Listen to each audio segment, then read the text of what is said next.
Ryan Hale crouched in the darkness of restricted Bay 7, tools spread across the concrete floor, hands slick with grease as he rewired the engine that could kill a man in 72 hours.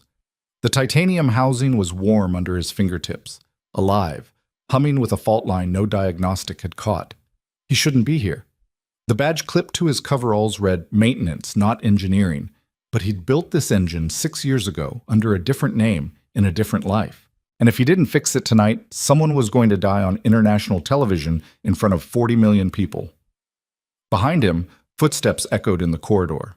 Security made rounds every 20 minutes. He had 4 minutes left, maybe 5. His daughter's face flashed through his mind. Small hands, gap-toothed smile. The way she asked him every morning if he was going to be famous again someday. He tightened the torque wrench. Not anymore, sweetheart. Not ever again. If you're watching this, drop a like and comment what city you're tuning in from. I want to see how far this story travels. The thing about working nights at Apex Velocity Racing was that you became invisible. Ryan had been counting on that for 3 years. He pushed his maintenance cart through the sprawling complex at 11 p.m., the wheels squeaking against polished concrete, past the glass-walled engineering labs where the real work happened. Inside, men and women in tailored shirts hunched over CAD screens, tweaking aerodynamics and fuel maps for machines worth more than most people's houses. They never looked up when he passed. To them, he was furniture. A guy in coveralls who emptied trash bins and swapped air filters. Perfect. He turned down Corridor F, which led to the garage bays. Apex Velocity owned 14 race cars, but only one mattered this week, the Valkyrie MK7, their flagship entry for the Global Motorsport Invitational in Dubai. 3 days from now, it would compete against the best teams on the planet. Apex hadn't won in 4 years. The pressure was suffocating. Ryan had watched it build for months. The late-night shouting matches in the executive wing, the engineers drinking too much coffee and sleeping at their desks, the crew chief snapping at people over radio static. And now, tonight, the Valkyrie's engine had failed a simulation test. Ryan knew because he'd been cleaning the break room when the lead engineer, a gaunt man named Petrov, had slammed his tablet on the counter and said, "We're fucked, completely fucked." The other guy, Ryan didn't know his name, had asked what happened. Petrov had rubbed his face. "The combustion timing's off by 3 milliseconds. We can't find the fault. If it runs like this under race conditions, the engine seizes at high RPM. We've got 72 hours to fix it, or we pull out of Dubai." Ryan had kept wiping down the counter, kept his face blank, kept moving, but his heart had kicked into a different rhythm. 3 milliseconds. He knew exactly what that meant. Now, standing outside Bay 7 at nearly midnight, Ryan swiped his maintenance badge against the reader. The light blinked red. He tried again. Red. Of course. Restricted access. Only senior engineers and the CEO could enter this bay when a primary vehicle was inside. Ryan glanced down the empty hallway, then pulled a small RFID duplicator from his pocket.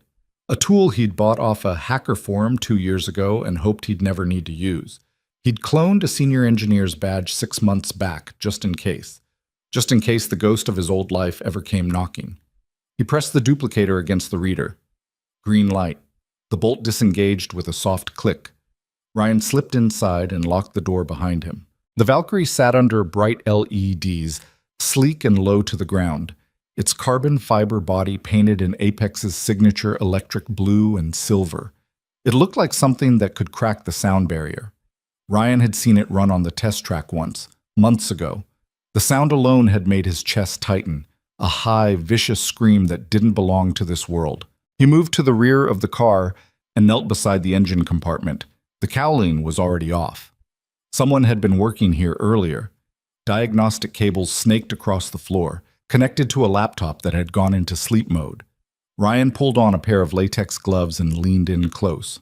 The engine was a masterpiece. 12 cylinders, custom-built, tuned to produce nearly 900 horsepower. But Ryan wasn't looking at the headlines. He was looking at the details. The fuel injector array, the variable timing chain, the sensor grid that fed data to the onboard computer 60 times per second. And there it was. A hairline fracture in the timing sensor housing. Ryan exhaled slowly. He'd been right. This wasn't a software problem. It wasn't a calibration issue. It was a physical fault, invisible to diagnostics because the crack only opened under heat and vibration, conditions that didn't exist in a static test. But on the track, at 8,000 revolutions per minute, the sensor would misread the camshaft position by just enough to throw the combustion timing off. 3 milliseconds, enough to grenade the engine.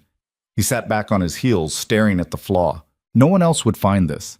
Not in 72 hours. Maybe not ever. The smart thing to do was walk away. Report it anonymously, maybe. Let someone else take the credit and the risk.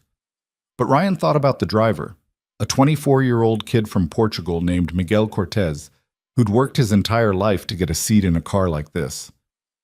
Thought about what happens when an engine seizes at 190 miles per hour.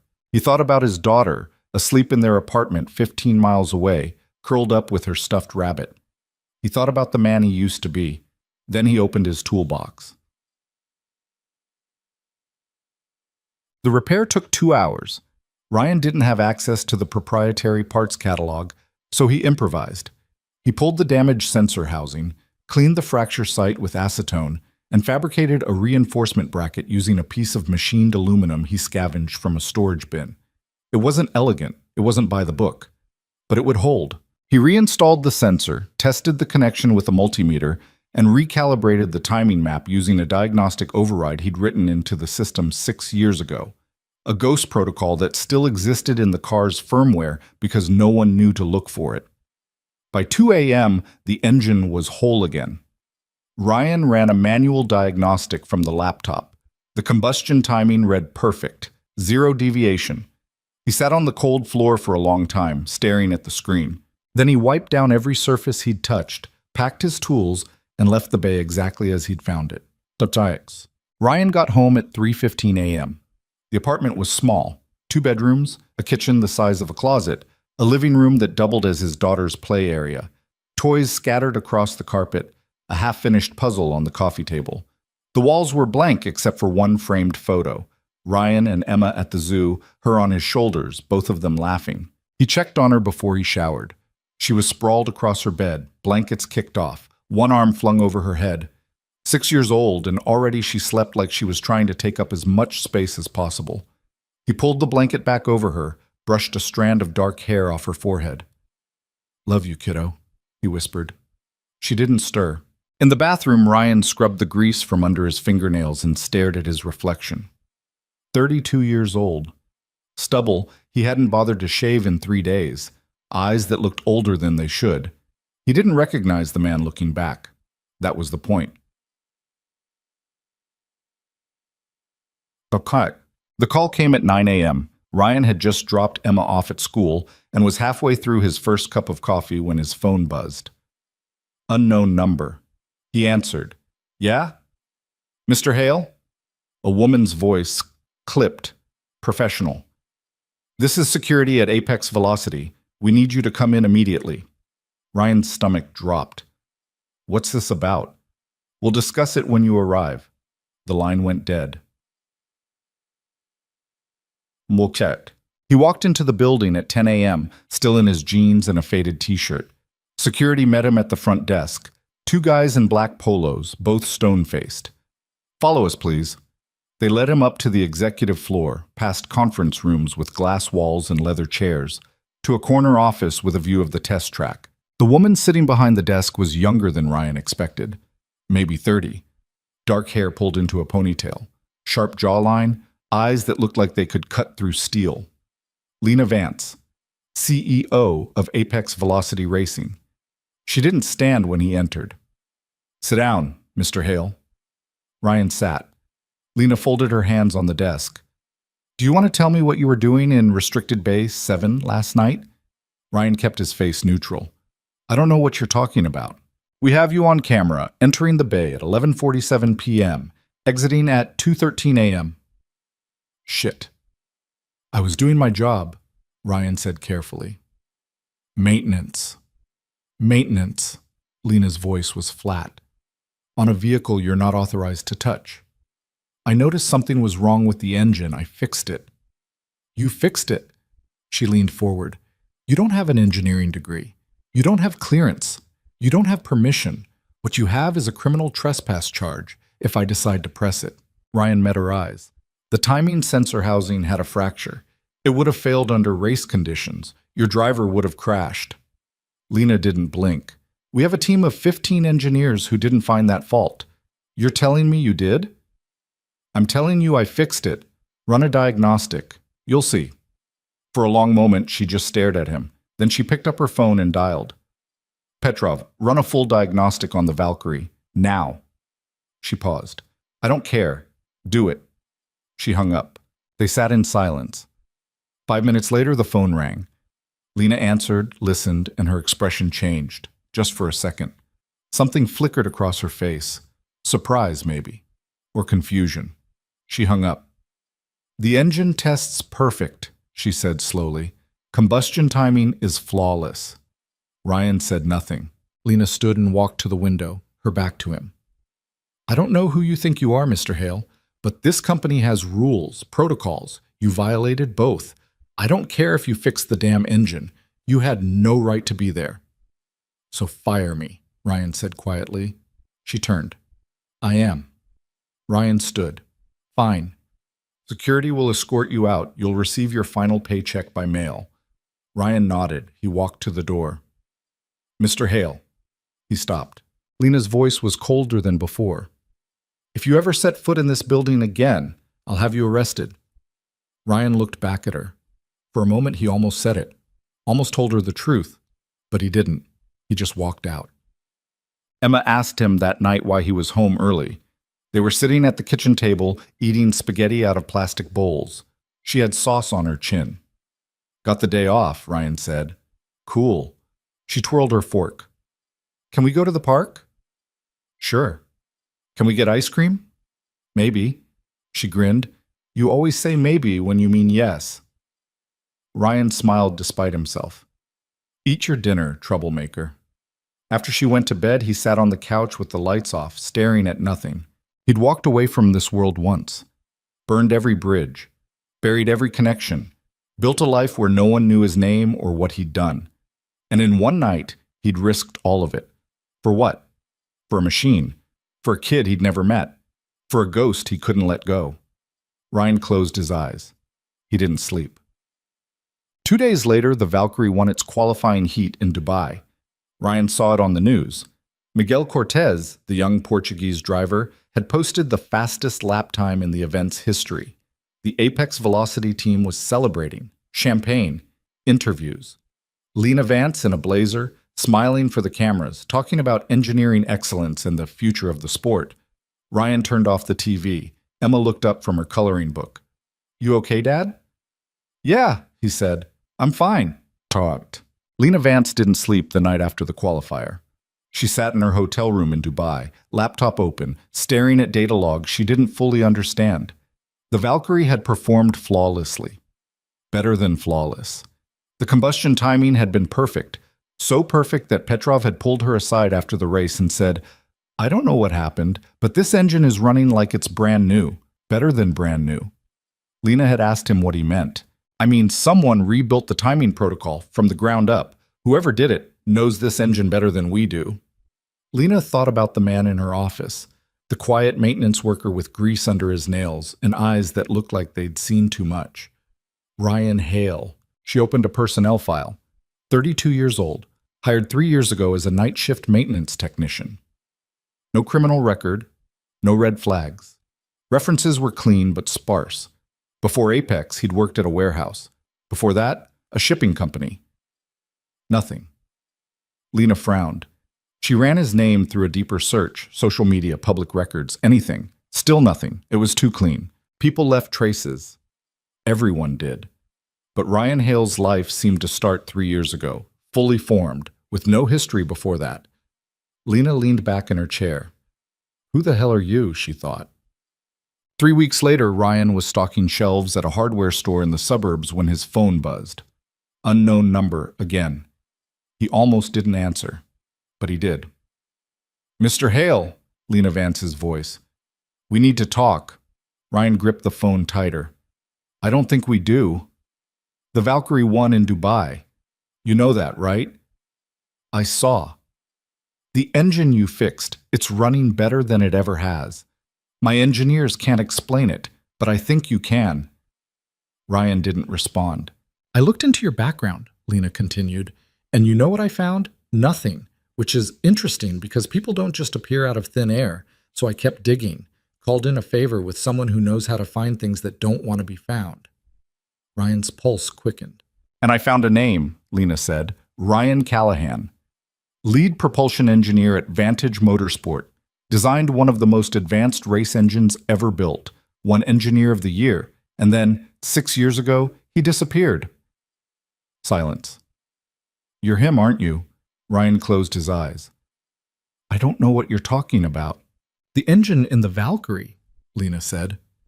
It's based on your design. The one Vantage sold to us after you left.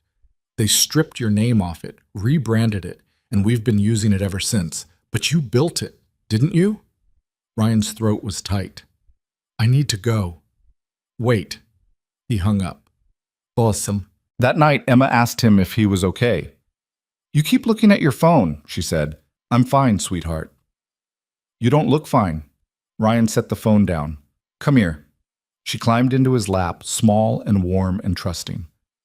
I love you, he said quietly. I know.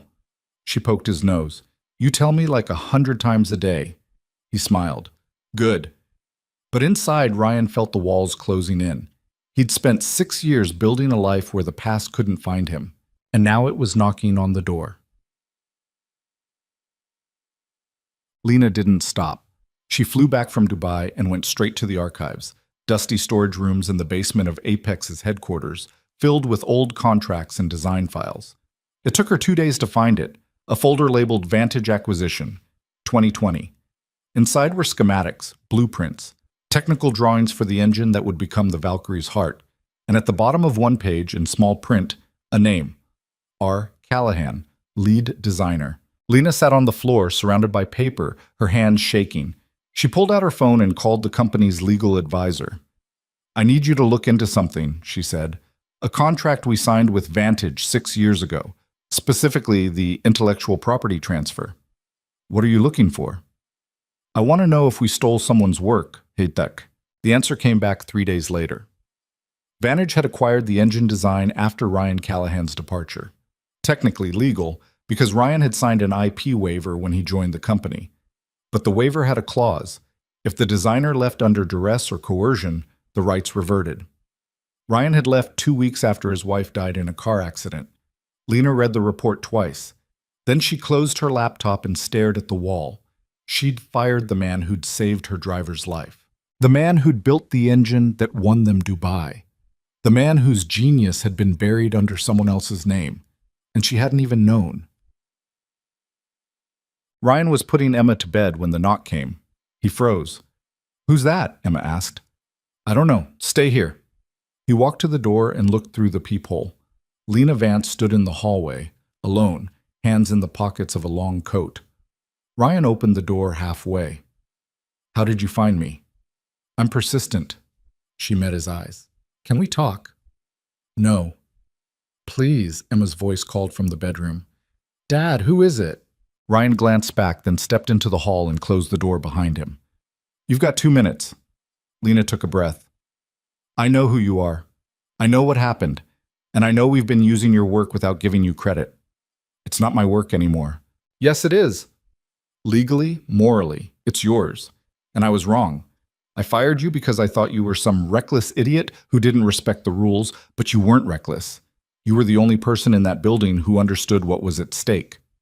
Ryan's jaw tightened. What do you want? I want to offer you a job. I had a job. You fired me. Not as maintenance, as lead designer, full control over the propulsion systems, your name on everything, and a salary that reflects what you're actually worth. Ryan stared at her. Why? Because you're the best, and because I'm trying to fix a mistake. I don't want it. Why not? Because I walked away from this life for a reason. What reason? Ryan's voice dropped. Because the last time I cared about something more than my family, I lost everything. Lena was quiet for a moment. Then she said, I read about your wife. I'm sorry. Ryan looked away. You should go. I'm not asking you to give up your daughter. I'm asking you to stop hiding. You're brilliant, Ryan. You shouldn't be stocking shelves. I'm not hiding. I'm surviving. There's a difference between surviving and living. Ryan opened the door. Good night, Ms. Vance. Lena didn't move. If you change your mind, my number's the same. She walked away.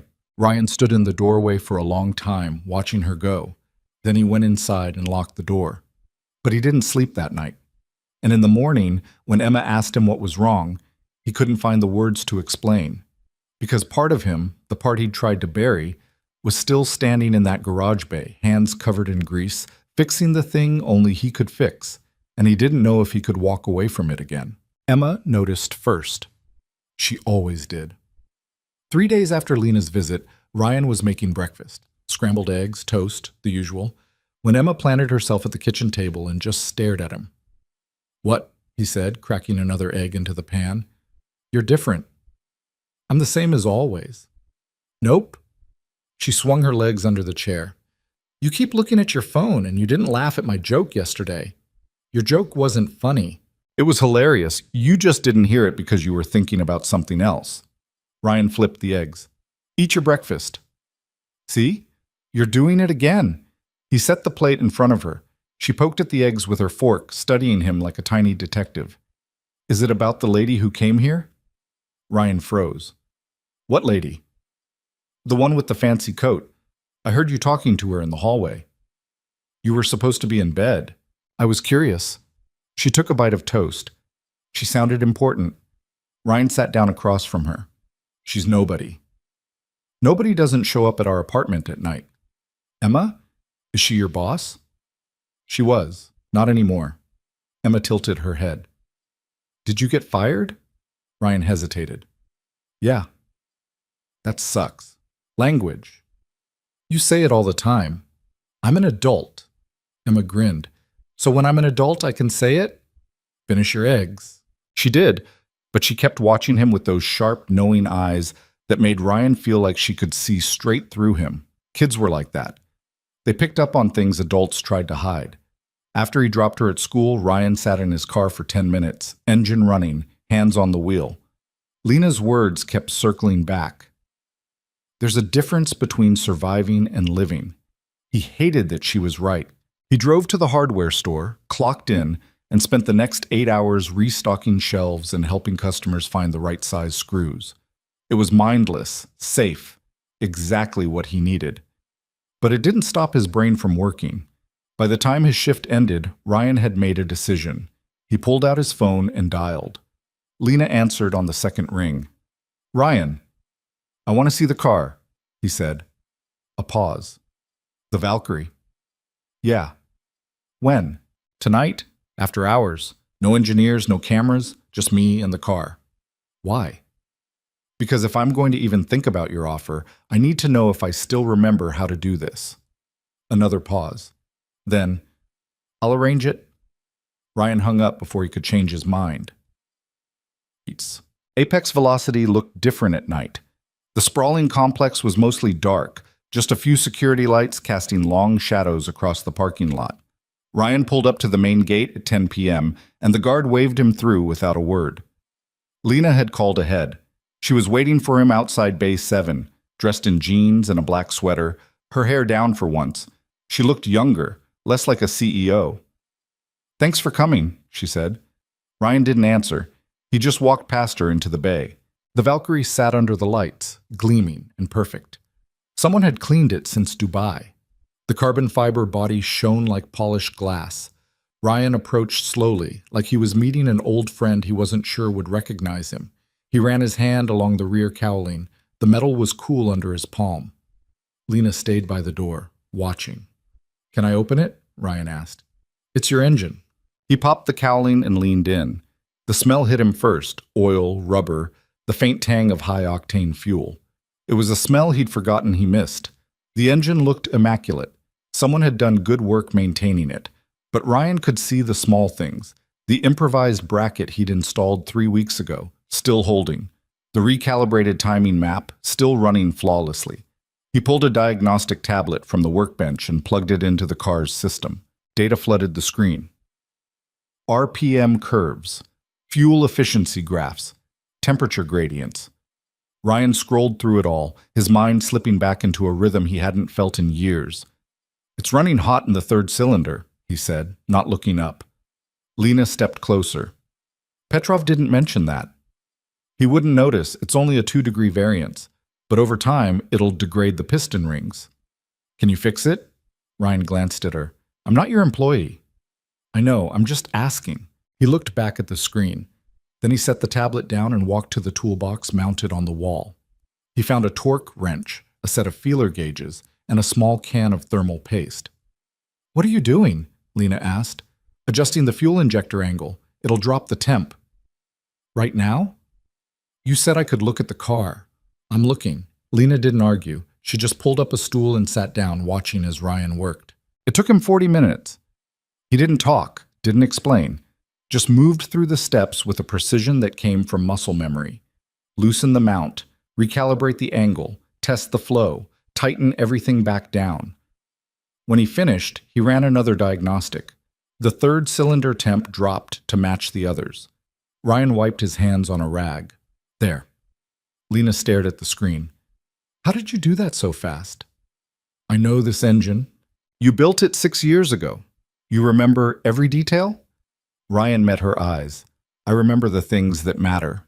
She was quiet for a moment, then she said, "Petrov's been working on this car for 3 years. He didn't catch that." "Petrov's good, but he's working off someone else's blueprint. I wrote the blueprint." "Why did you leave?" Ryan set the wrench down. "That's not part of this conversation." "I'm trying to understand." "Why? So you can put it in my employee file? So I can know who I'm asking to come back?" Ryan turned away. "I told you. I walked away for a reason." "Your wife?" He didn't respond. Lena stood. "I read the accident report. She was driving home from a company event. You were supposed to be with her, but you stayed late to finish a test." Ryan's jaw tightened. "Stop." "You blamed yourself." "I said stop." "But it wasn't your fault, Ryan. It was a drunk driver. You couldn't have—" Ryan spun around, his voice sharp. "You don't know anything about it." Lena held his gaze. "You're right. I don't. But I know what guilt looks like. And I know what it does to people." Ryan's hands were shaking. He shoved them into his pockets. "I need to go." "Wait. I said I need to go." He walked out of the bay without looking back. Lena stood there alone, staring at the empty space where he'd been. Ryan didn't go home. He drove to a park near the river, parked under a streetlight, and sat there with the windows down, letting the cold air clear his head. He shouldn't have come tonight, shouldn't have touched the car. Every second he spent around that engine pulled him back into a world he'd fought like hell to leave behind.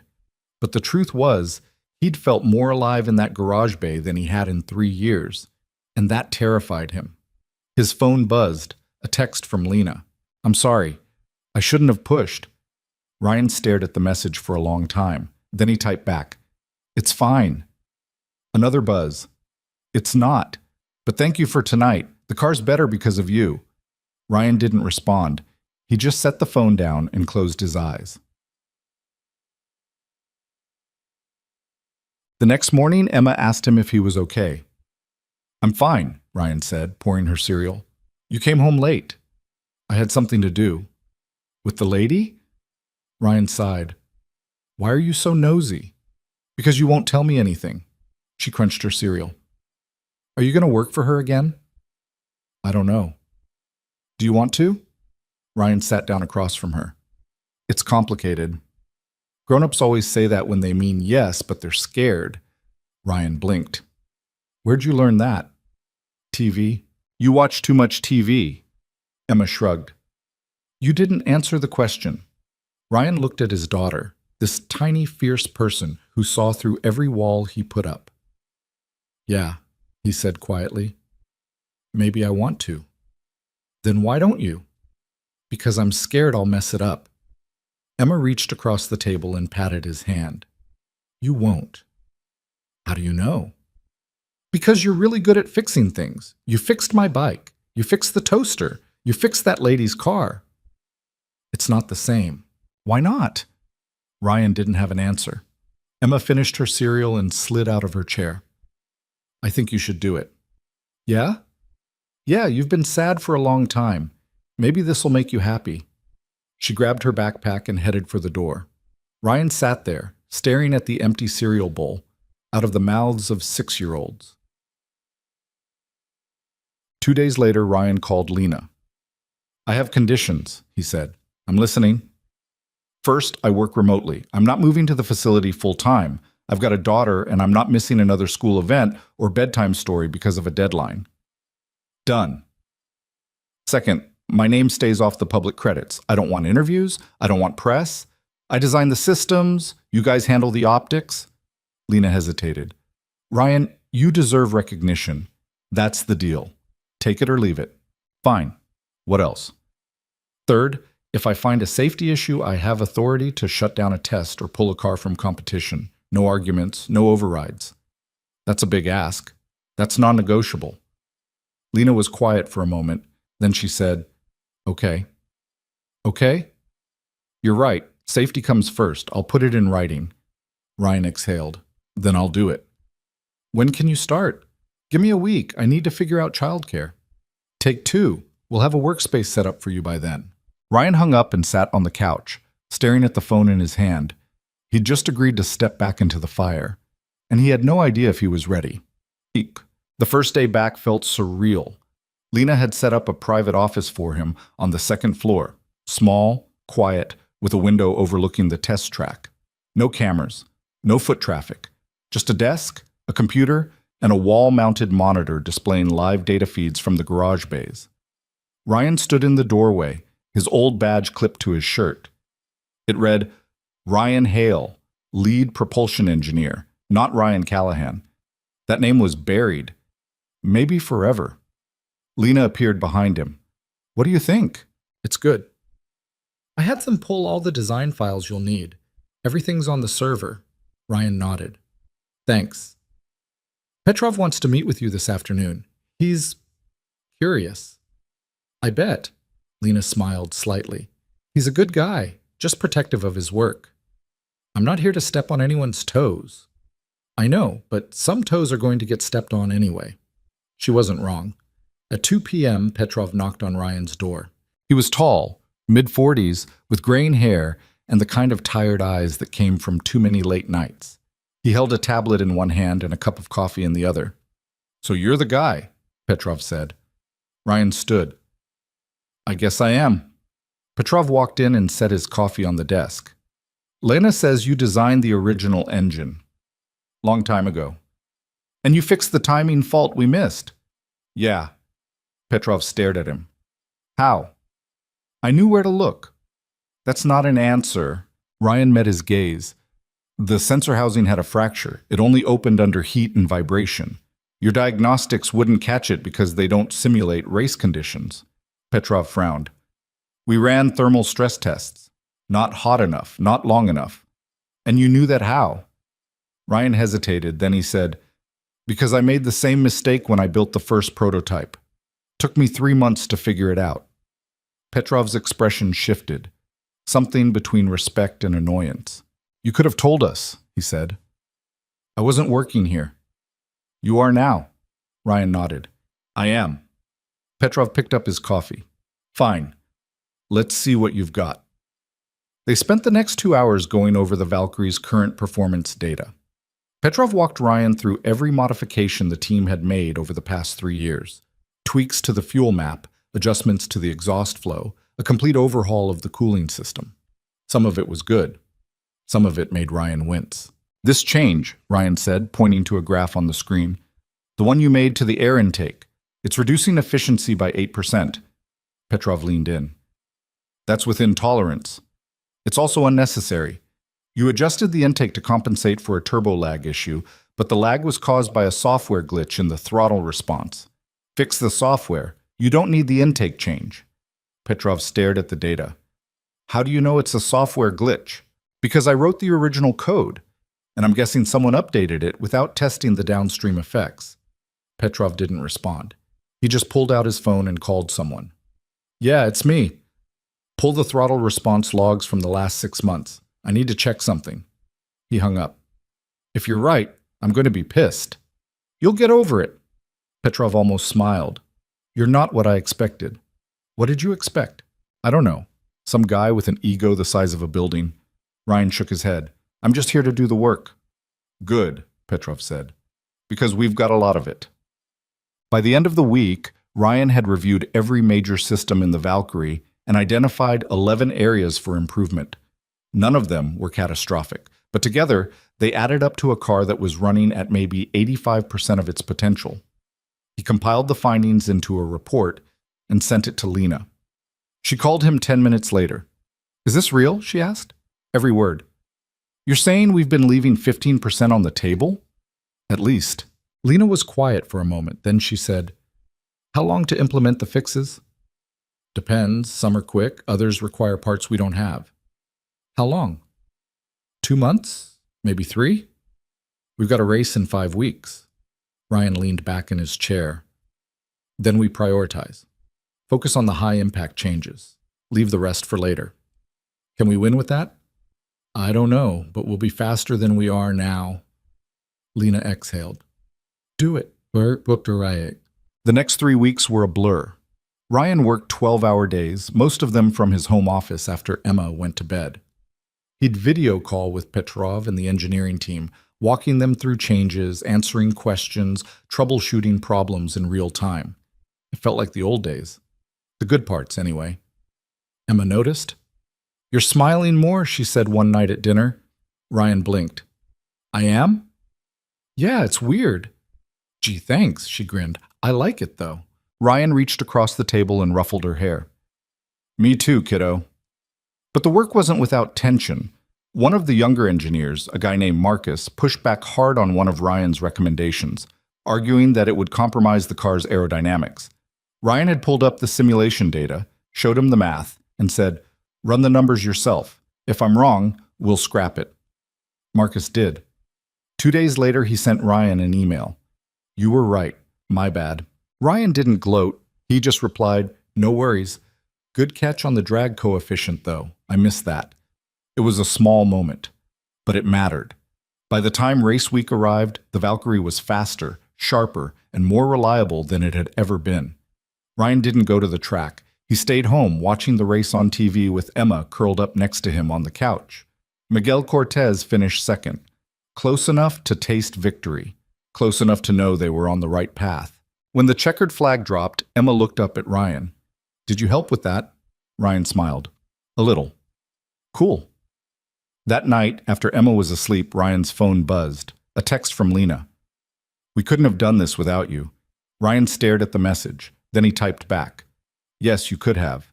But I'm glad I was part of it. Another buzz. Thank you, Ryan, for coming back. Ryan set the phone down. For the first time in 6 years, he felt like he was exactly where he needed to be. The problem started 3 weeks after the second-place finish.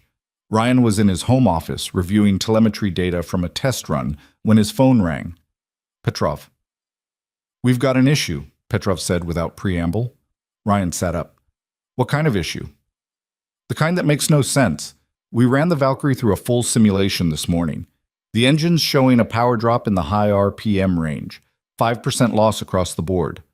That's impossible. We just rebuilt the intake system. I know, but the data doesn't lie. Can you come in? Ryan glanced at the clock. It was 2 p.m. Emma wouldn't be home from school for another hour. Give me 30 minutes, he said.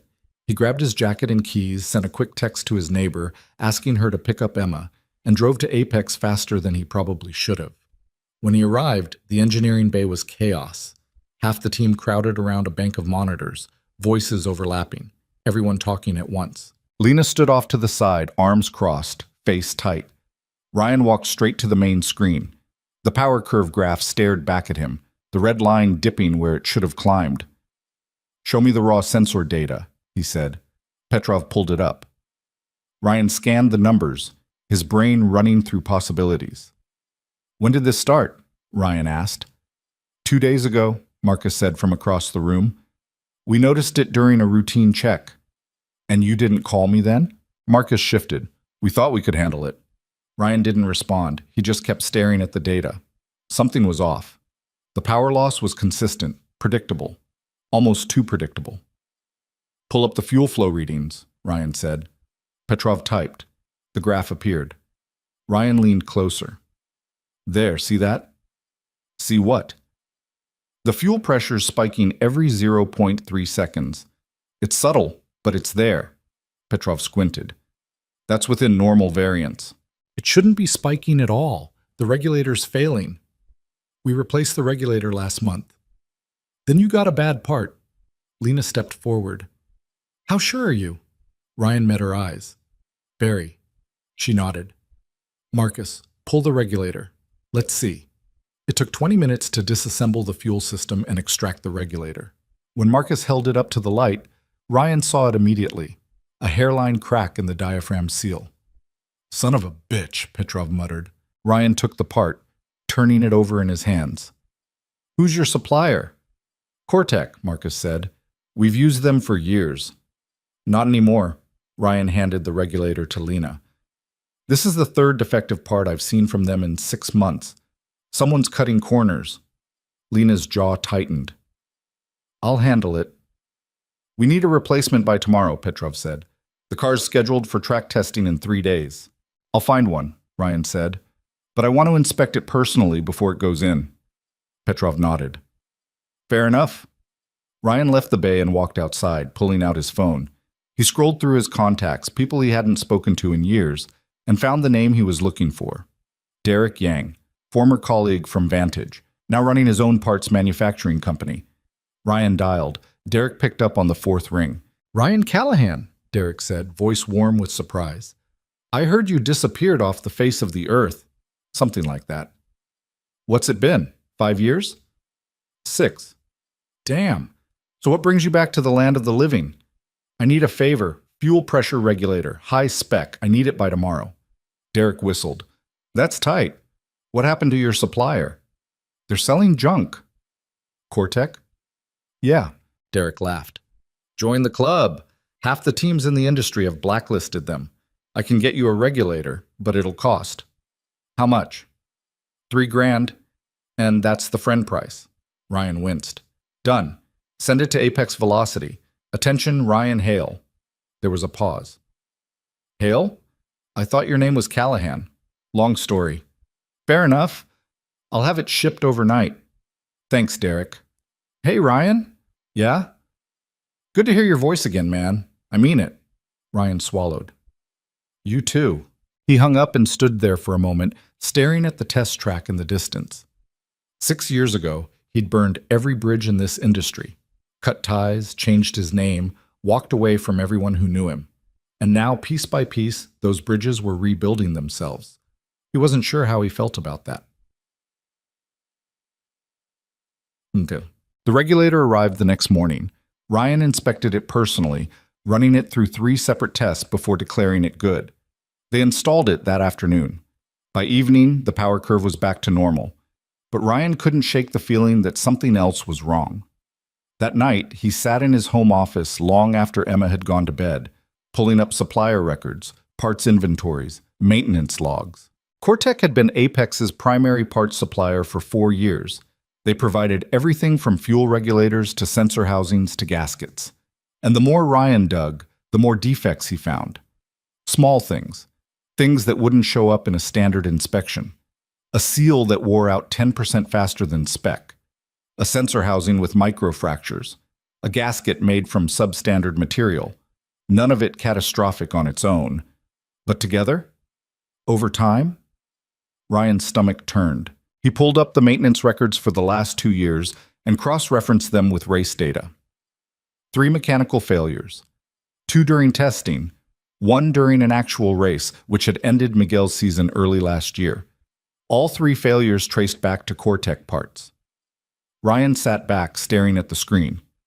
This wasn't just bad luck. This was negligence. Maybe worse. He grabbed his phone and called Lena. She answered on the 2nd ring. Ryan, it's almost midnight. I need you to look at something. Tonight. Can it wait until... No. There was a pause. Then, I'll be there in 20 minutes. We'll wait. Lena showed up at Ryan's apartment in jeans and a hoodie, hair pulled back in a messy bun. She looked tired. This better be important, she said, stepping inside. It is. Ryan led her to his office and pulled up the data on his laptop. Cortex been selling you defective parts for 2 years, he said. Maybe longer. Lena leaned over his shoulder, scanning the screen. How do you know? I cross-referenced failure reports with supplier records. Every major mechanical issue we've had traces back to them. That could be coincidence. It's not. Ryan pulled up another file. Look at this. Last year, Miguel's engine seized during the Milan race. The official report blamed driver error, but the failure originated in a fuel injector, a Cortec part that had a defect in the nozzle assembly. The defect wasn't caught because it only shows up under sustained high pressure. Lena's face went pale. You're saying they almost killed Miguel? I'm saying they sold you a part that failed under race conditions, and they're still selling you parts. Lena straightened. Why would they do that?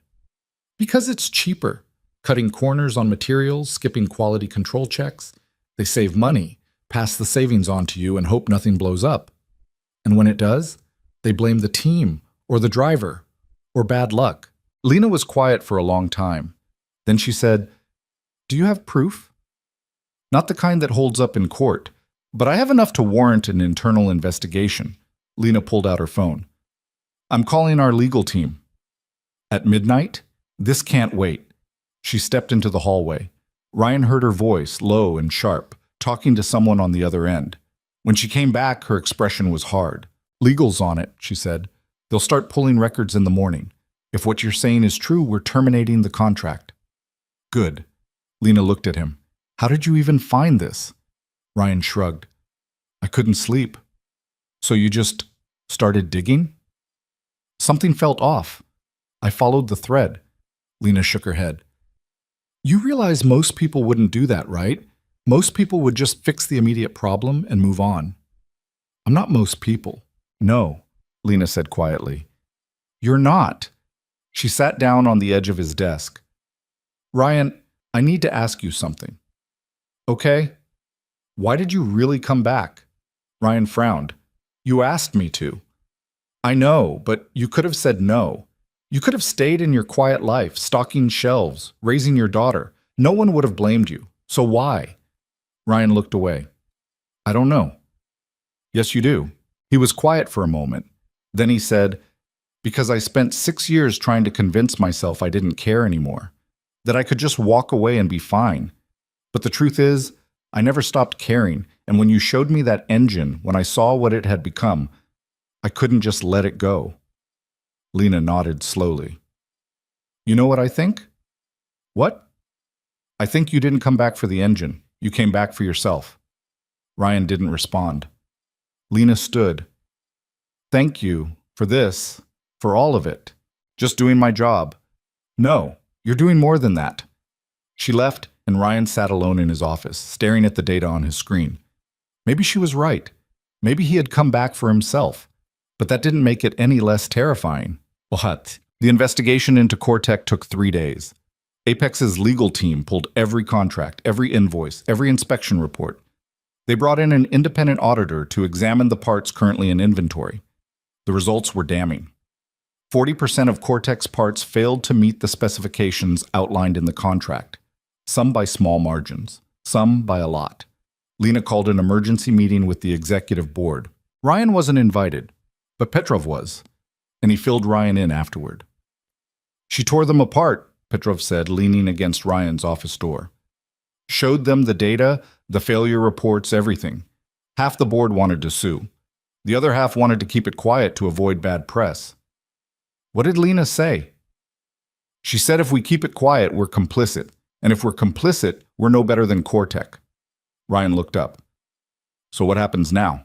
We terminate the contract publicly, and we notify the racing commission so other teams know what they're dealing with. That's going to make waves. Big ones, Petrov grinned.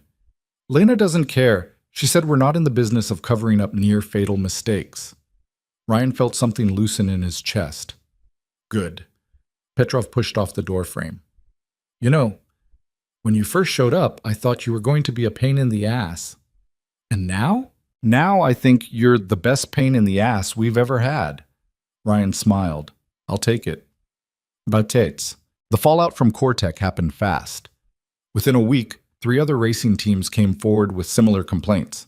The Racing Commission launched a formal investigation. Cortex CEO resigned under pressure. Apex's name stayed clean, mostly because Lena had been proactive about going public.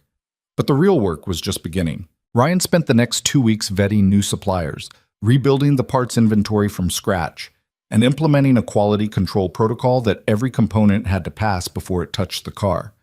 It was exhausting, but it was necessary. One afternoon, Marcus knocked on Ryan's door. "Got a minute?" he asked. "Sure." Marcus stepped inside, holding a tablet. "I've been going through the old maintenance logs, the ones from before you came back. And? There's a pattern. Cortec parts started failing more frequently about 18 months ago, right around the time someone on our team approved a cost reduction proposal." Ryan's stomach dropped. "Who approved it?" Marcus hesitated. "The former head of operations, a guy named Philip Stern." "Where's he now?" "He left the company 6 months ago, took a job with a supplier in Germany." Ryan leaned back in his chair. "Let me guess. Cortec."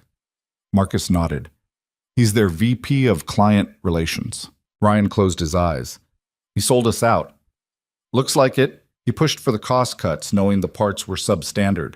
Probably got a kickback for every contract." "Does Lena know?" "Not yet. I wanted to run it by you first." Ryan opened his eyes. "Show her. All of it." Marcus left, and Ryan sat there, feeling the weight of it settle over him.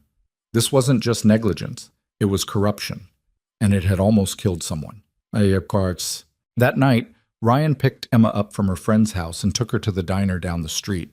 She ordered pancakes for dinner, which Ryan allowed because he was too tired to argue. "You look sad," Emma said, pouring syrup over her stack. "I'm not sad, just thinking." "About work?" "Yeah." Emma took a bite. "Is it bad?" "It's complicated." "Grown-up complicated or actually complicated?" Ryan smiled despite himself. "Actually complicated." Emma nodded seriously. "Do you need help? From you?" "Yeah, I'm good at solving problems." "I know you are, kiddo, but this one's on me." She reached across the table and patted his hand. "Well, if you change your mind, I'm here." Ryan squeezed her hand. "Thanks, Em." When they got home, Emma went straight to bed, exhausted from her play date.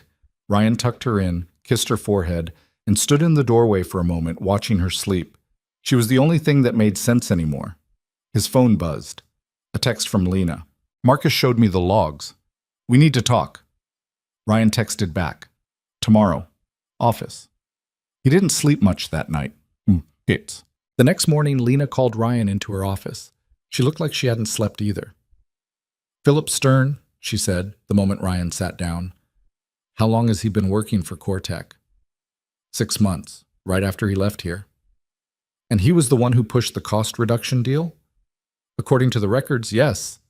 Lena's hands clenched into fists on the desk. "That bastard! He sold us out for a paycheck." "It looks that way. Do we have enough to prove it?" Ryan hesitated. "Maybe. The timeline's suspicious, and if you subpoena Cortec's internal communications, you might find something, but it's not going to be easy." Lena leaned back in her chair, staring at the ceiling. "I trusted him. He'd been with the company for 8 years. I thought he had our best interests at heart. People change when money's involved. That's not an excuse." "I didn't say it was." Lena looked at him. "What would you do?" Ryan considered. "I'd report him to the commission, let them handle the investigation, and I'd make sure every team in the industry knows what he did. That'll destroy his career. He almost destroyed someone's life." Lena was quiet for a long time. Then she nodded. "You're right. I'll make the call." Bruseg. The Racing Commission moved faster than Ryan expected. Within 2 weeks, they'd launched a formal investigation into Philip Stern and Cortec. Subpoenas were issued, emails were uncovered, financial records were examined, and the truth came out. Stern had been taking kickbacks from Cortec for 18 months. $50,000 total, paid in installments, in exchange for steering Apex's contracts toward them and downplaying quality concerns. The commission banned him from the industry for life. Cortec's business collapsed within a month. Apex, meanwhile, emerged stronger. Lena's transparency had earned the company respect. Other teams started reaching out, asking for advice on supplier vetting and quality control. Ryan found himself fielding calls from engineers he'd never met, walking them through his protocols, sharing what he'd learned. It felt strange. Good, but strange. One evening, Petrov stopped by Ryan's office with 2 beers. "Thought you could use one," he said, handing Ryan a bottle. "It's 4 p.m. It's 5 o'clock somewhere." Ryan took the beer. "Thanks." Petrov sat down. "You know, when Lena first told me she was bringing you back, I thought it was a mistake." "Why?" "Because I didn't want to admit someone could be better at this than me." Ryan raised an eyebrow. "And now?" "Now, I'm just glad you're on our side." Petrov took a swig. "You saved us, man. Not just from the bad parts, from ourselves. We were so focused on winning, we forgot to pay attention to the details. You reminded us why those details matter." Ryan didn't know what to say. Petrov stood. "Anyway, thanks for everything." He left and Ryan sat there, staring at the beer in his hand. For the first time in 6 years, he felt like he was exactly where he was supposed to be, doing the work that mattered, with people who gave a damn. And maybe, just maybe, that was enough. Tabasakang. That weekend, Ryan took Emma to the go-kart track. She'd been begging to go for weeks, and he figured they both could use the break. Emma was fearless behind the wheel, tearing around the track with a grin so wide it made Ryan's chest ache. After her 3rd lap, she pulled up next to him, yanking off her helmet. "That was awesome," she shouted. "You're fast, kiddo." "I know." She hopped out of the cart. "Can I do it again?" "1 more lap, then we get ice cream." "Deal." She took off, and Ryan stood there, watching her disappear around the corner. His phone buzzed. A text from Lena. "Race confirmed for next month. Japan. The car's ready." "Are you?" Ryan stared at the message. Then he looked at Emma, laughing as she sped past. He typed back, "Yeah, I'm ready." The call came 3 days before they were supposed to fly to Japan. Ryan was in the garage bay, running final checks on the Valkyrie's cooling system, when Petrov appeared in the doorway, face ashen. "We've got a problem," Petrov said. Ryan straightened, wiping his hands on a rag. "What now?" "Miguel's out." "Out? What do you mean out?" "He crashed during practice this morning. Broke his collarbone. He's done for the season." Ryan felt his stomach drop. "Is he okay?" "He'll heal, but he can't race." Petrov ran a hand through his hair. "Lena's scrambling to find a replacement driver. We've got 72 hours. "Who's available?" "That's the problem. Everyone worth hiring is already contracted. The only free agents are rookies or has-beens." Petrov's voice cracked slightly. "We might have to pull out." "No." Ryan's voice was sharp. "We don't pull out. Not after everything we've done." "Ryan, without a driver, find someone. Anyone. I don't care if they're rusty. We can work with rusty." Petrov stared at him. "You really think we can win with a substitute driver?" "I think we can finish, and right now, that's enough." Petrov nodded slowly. "I'll tell Lena." After he left, Ryan stood there, staring at the Valkyrie. All that work, all those late nights, and now it might not even matter. He pulled out his phone and dialed Lena. She answered immediately. "Ryan, I know. I'm working on it. What are our options?" "Slim to none. I've called 6 drivers in the last hour. 3 are under contract. 2 aren't interested. 1 wants double our budget." "What about someone who's retired?" "Like who?" Ryan hesitated. "What about Caroline Chen?" There was a pause. "The Caroline Chen? She's been retired for 3 years. She's also the best driver of her generation. If anyone can handle the Valkyrie on short notice, it's her." "Ryan, she walked away from racing. She said she'd never come back." "Did you ask her?" "No, because—" "Ask her." Lena was quiet for a moment. Then she said, "Fine, I'll make the call, but don't get your hopes up." Ryan hung up and went back to work, but his mind kept circling back to Caroline. He'd never met her, but he'd watched her race when he was still at Vantage. She was fearless, precise, and smart. The kind of driver who didn't just react to the car, she understood it. If anyone could step into the Valkyrie and make it sing, it was her. But retirement was retirement for a reason. People didn't walk away from something they loved unless the cost had gotten too high. That evening, Ryan got home to find Emma sitting at the kitchen table, surrounded by schoolwork.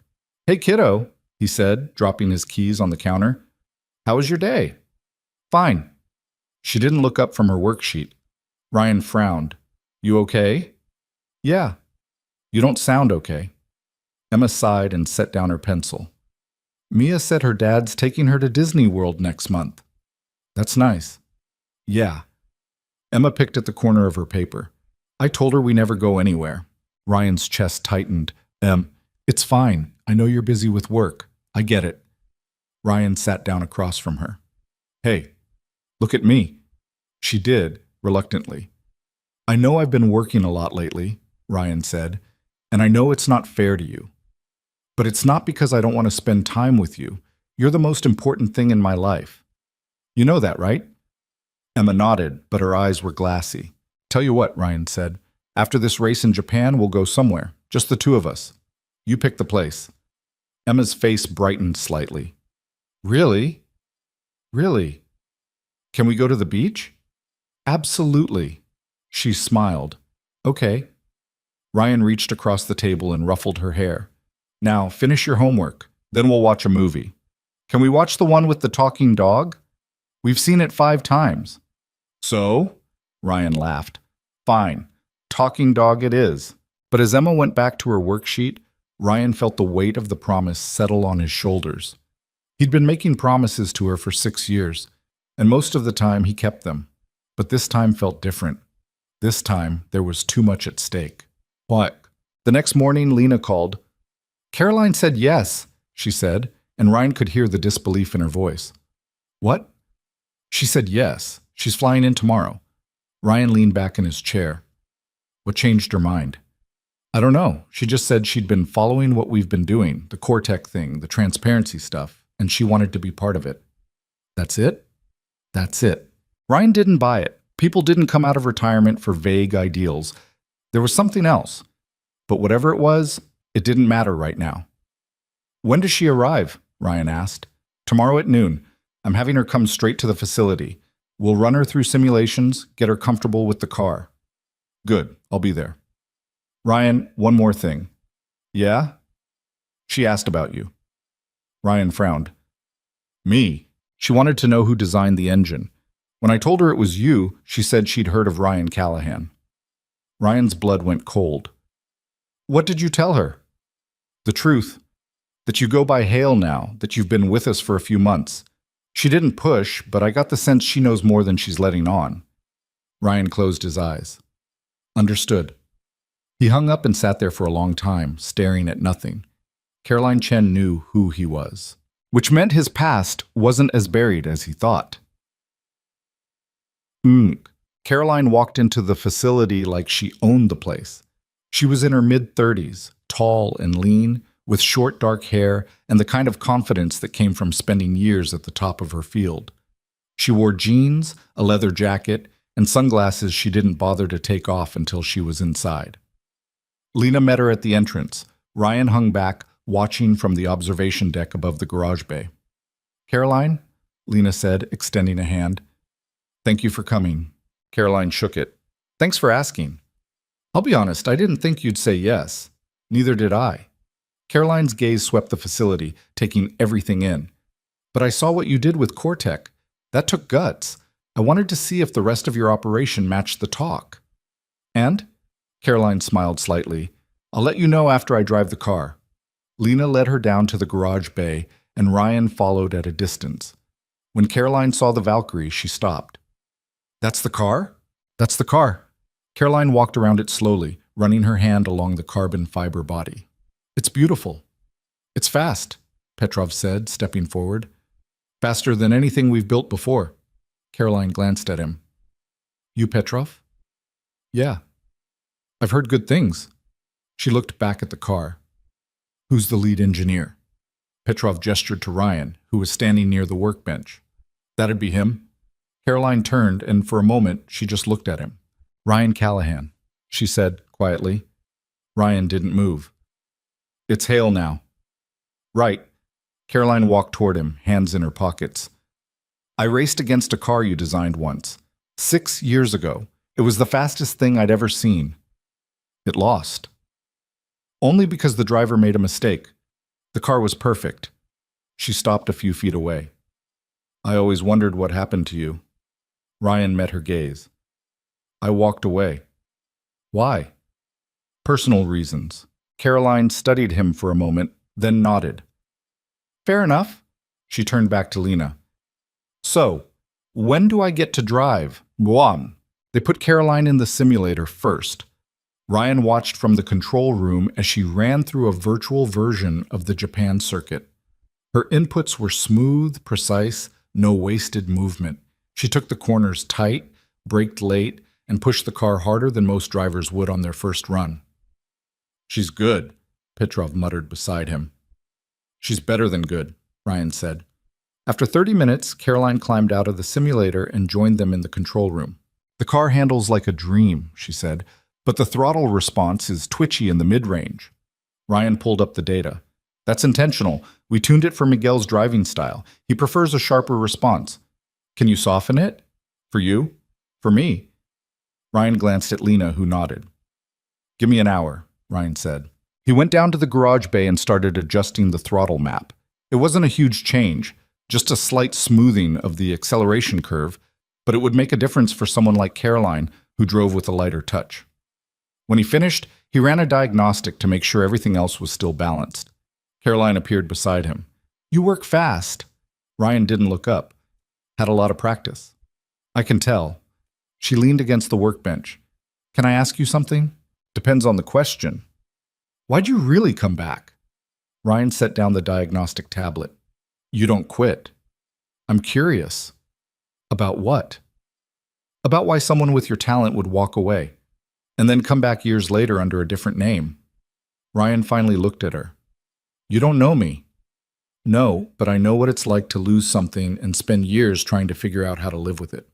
Ryan's jaw tightened. Is that why you retired? Caroline's expression didn't change. Maybe. They stood there in silence for a moment. Then Caroline said, Look, I'm not trying to dig into your past. I just want to know if you're here because you want to be or because you're running from something. Does it matter? It does if I'm about to trust my life to a car you designed. Ryan met her gaze. I'm here because this is the only thing I know how to do, and because I'm tired of pretending I don't care. Caroline nodded slowly. Good enough. She pushed off the workbench and headed back toward the simulator. Ryan watched her go, then turned back to the car.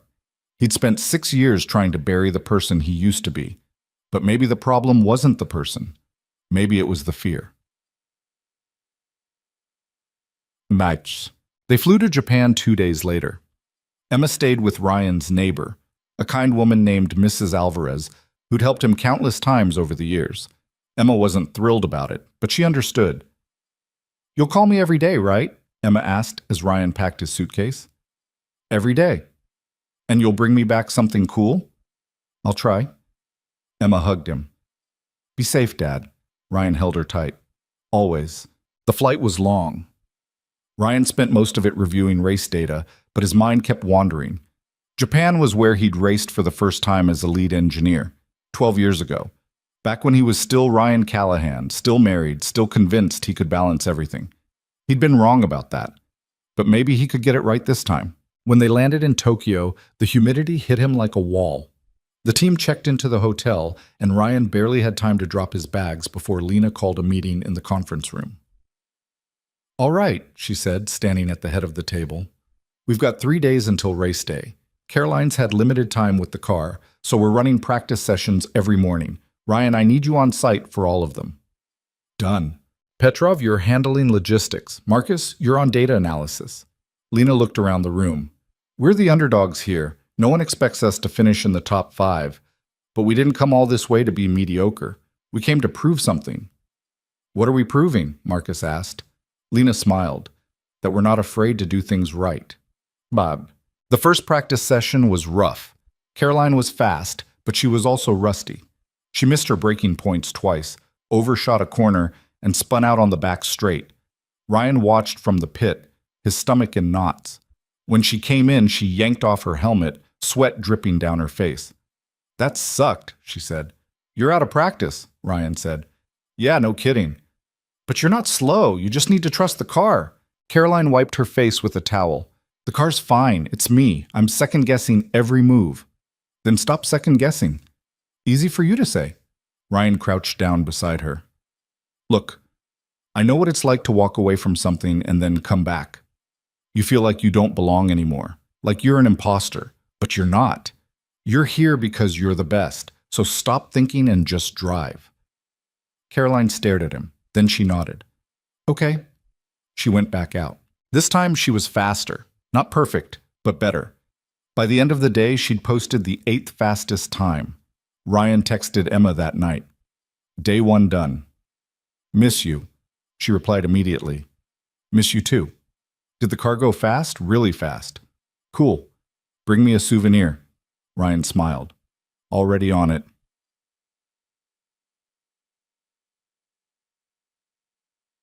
The second practice session was better. Caroline found her rhythm. She was smooth, controlled, and fast, really fast. By midday, she'd climbed to 5th in the timesheets. The other teams started paying attention. That evening, Ryan was in the garage bay, checking the tire wear, when a man in a tailored suit approached.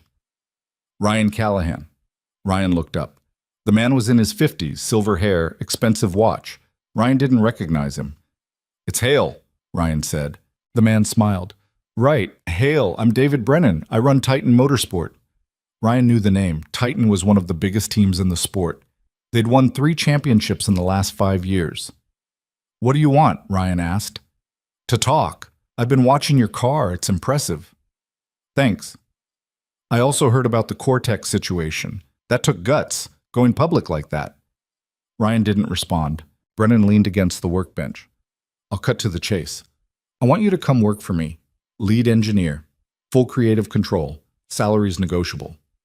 I'm not interested. You haven't heard the offer. I don't need to. I'm happy where I am. Brennan's smile faded.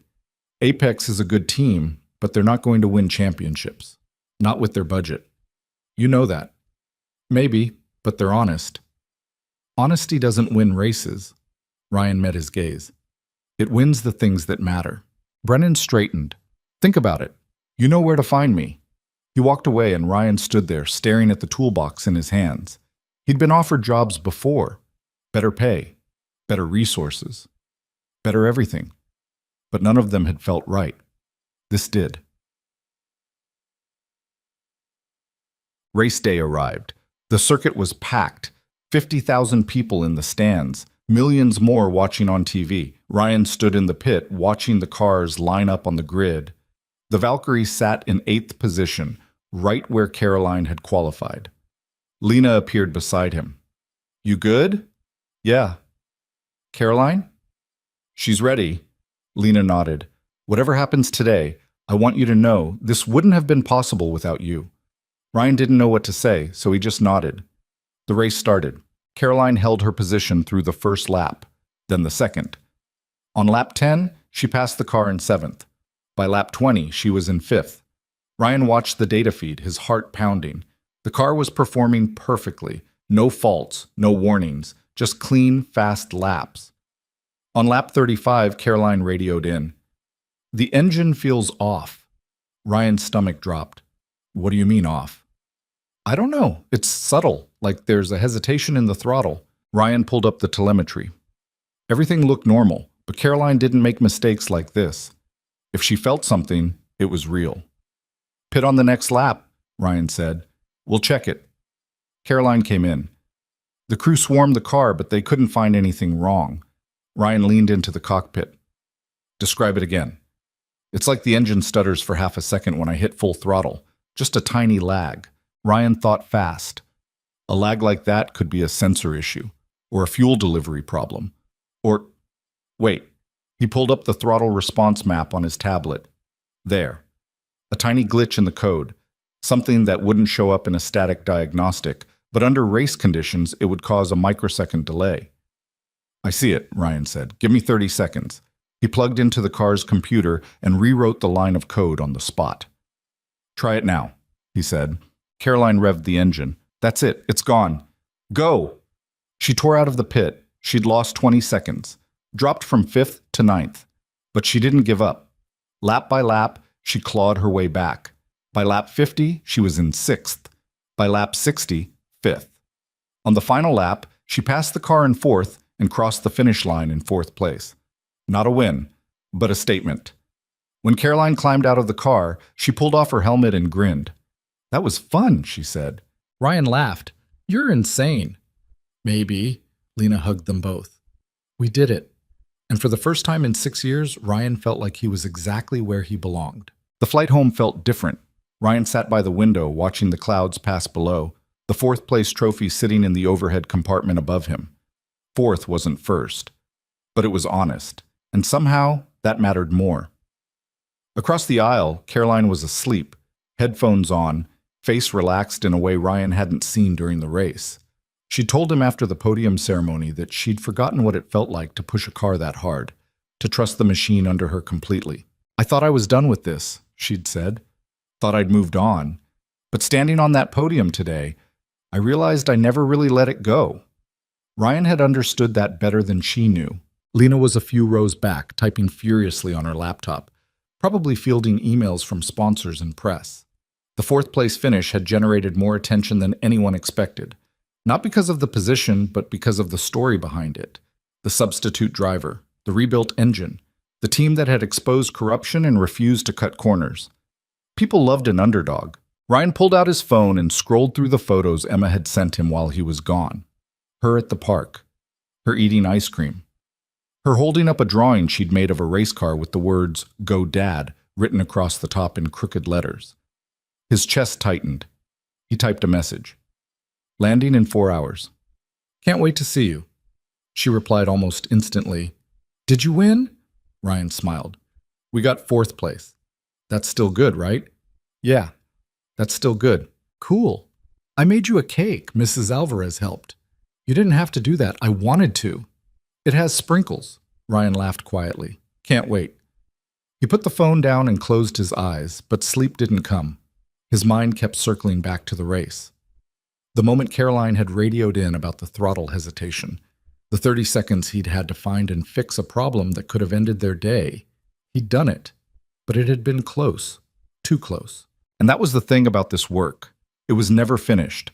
There was always another fault to find, another system to optimize, another crisis waiting just around the corner. But for the first time in years, Ryan didn't feel overwhelmed by that. He felt ready. Emma was waiting at the airport with Mrs. Alvarez, holding a handmade sign that said, "Welcome home, best dad." The moment Ryan stepped through the arrivals gate, she ran at him full speed. He dropped his bag and caught her, lifting her off the ground. "I missed you so much," Emma said, squeezing his neck. "Missed you too, kiddo." She pulled back and looked at him seriously. "Did you bring me a souvenir?" Ryan laughed. "I did." He set her down and unzipped his carry-on, pulling out a small box. Inside was a delicate wooden puzzle box, the kind sold in the markets near the circuit. Emma's eyes lit up. "What is it?" "It's a puzzle. You have to figure out how to open it." "Is there something inside?" "Maybe." Emma immediately started twisting and turning the box, her tongue poking out in concentration. Mrs. Alvarez smiled at Ryan. "She's been asking about you every hour." "Thanks for watching her." "Anytime. She's a good kid." They drove home, Emma chattering nonstop about everything she'd done while he was gone. She'd finished her book report. She'd beaten her friend Noah at checkers 3 times. She'd learned how to make scrambled eggs without burning them. Ryan listened, soaking in every word. When they got home, the apartment smelled like vanilla and sugar. A lopsided cake sat on the kitchen counter, covered in rainbow sprinkles and white frosting. "I made it myself," Emma said proudly. "Well, Mrs. Alvarez helped with the oven part, but I did the decorating." "It's perfect," Ryan said. "Can we eat it now?" "After dinner." Emma groaned but didn't argue. They ate spaghetti at the kitchen table, and Emma told him about the movie she'd watched, and the new girl in her class who had a ferret, and how she'd finally figured out how to do a cartwheel. Ryan just smiled and nodded, grateful for every mundane, beautiful detail. After dinner, they ate cake. Emma had 2 slices. Ryan had 1.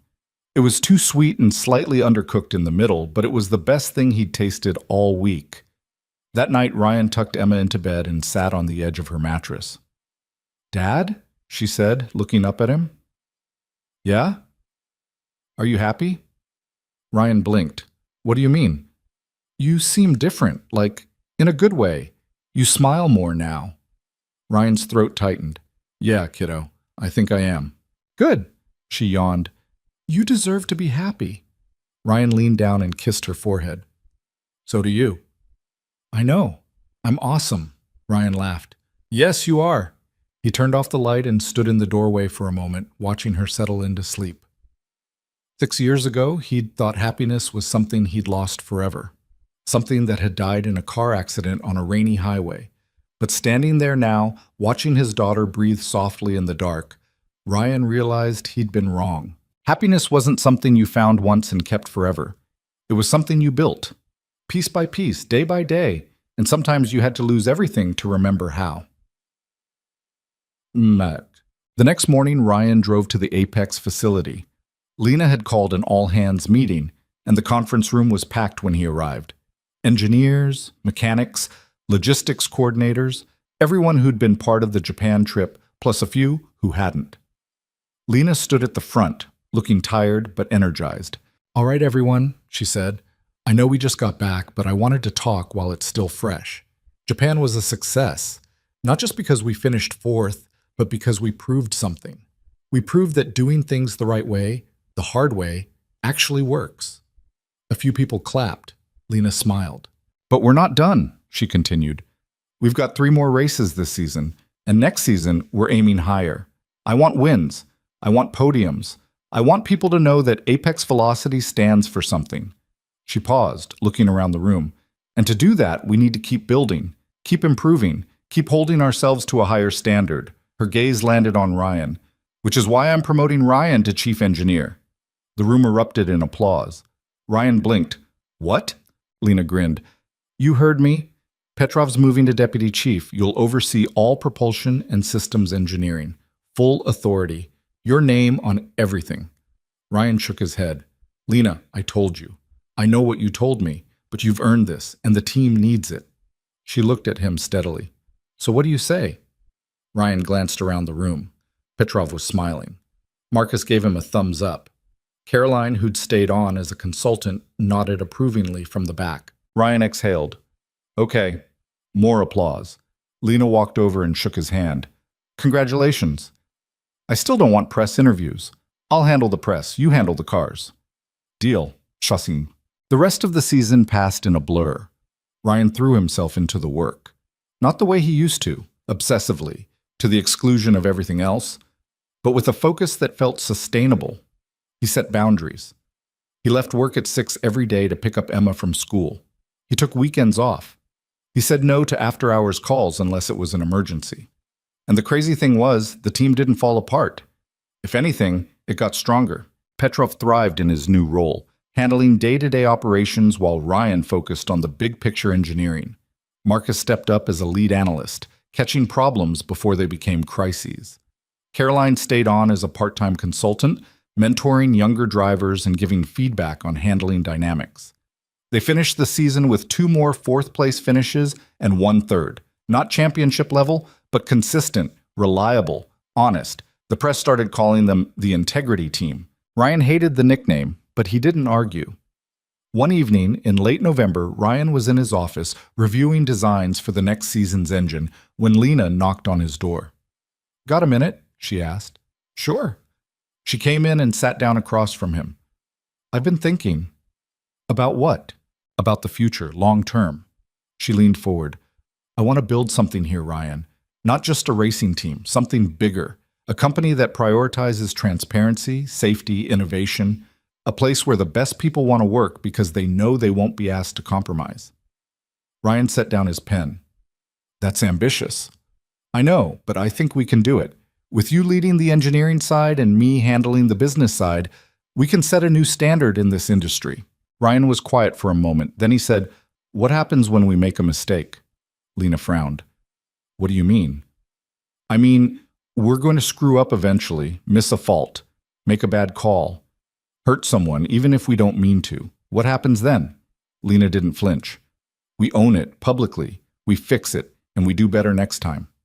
Ryan nodded slowly. Okay, then I'm in. Lena smiled. Good, because I already put your name on the org chart. Ryan laughed. Of course you did. Bus. That Christmas, Ryan took Emma to the beach. They drove down the coast to a small town neither of them had been to before, stayed in a cheap motel, and spent 3 days doing nothing but building sandcastles, eating ice cream, and watching the waves. On the last day, they sat on the beach at sunset, Emma leaning against Ryan's shoulder. This was the best trip ever, she said. Yeah? Yeah.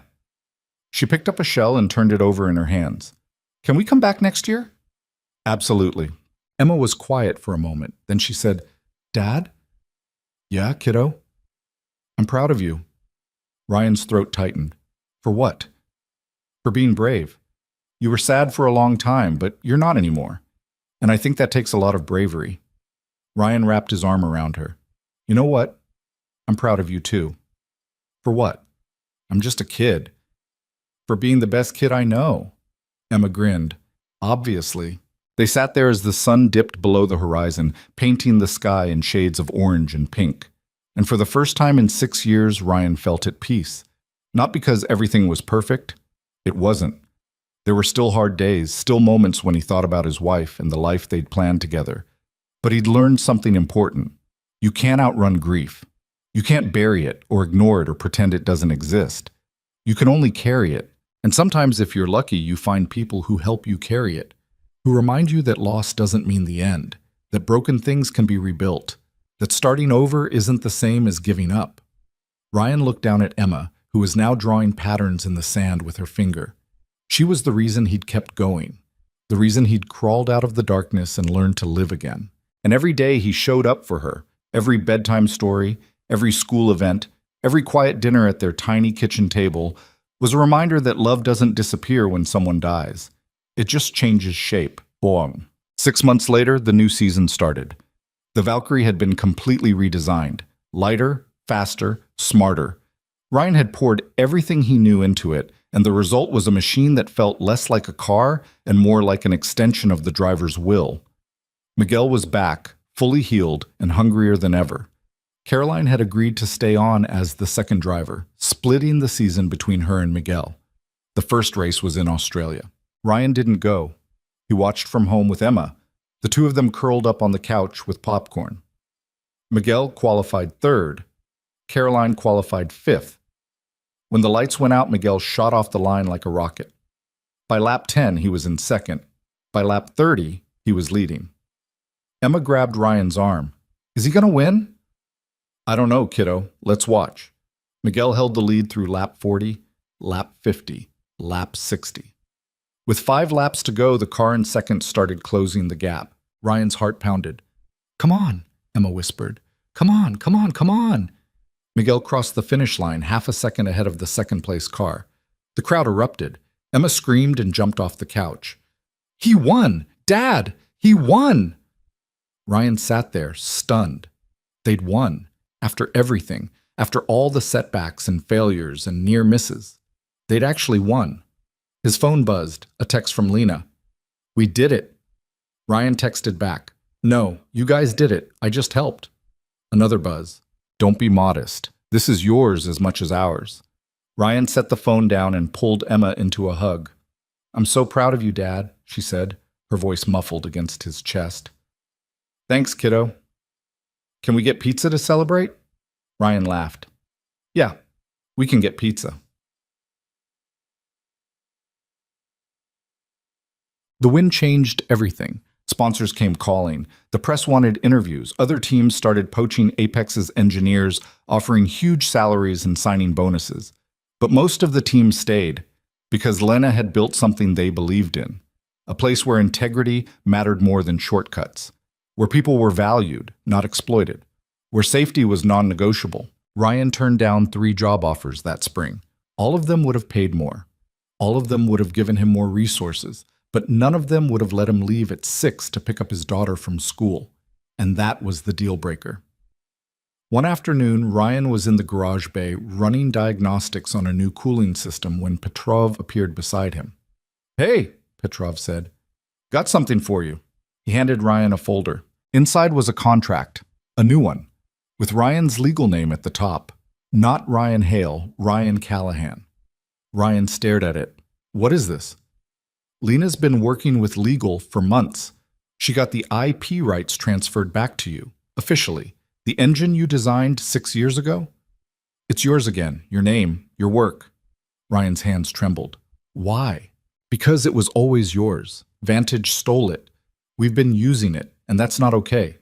Petrov put a hand on Ryan's shoulder. "This is us making it right." Ryan couldn't speak. Petrov squeezed his shoulder once, then walked away. Ryan stood there alone, holding the contract. For 6 years, he'd been running from his name, from his past, from the person he used to be. But maybe he didn't need to run anymore. Maybe he could be both. Ryan Callahan, the engineer who'd lost everything, and Ryan Hale, the father who'd rebuilt himself. They weren't separate people. They were the same person at different points in the same story. And the story wasn't over yet. Done. That evening, Ryan picked Emma up from school and took her to the park.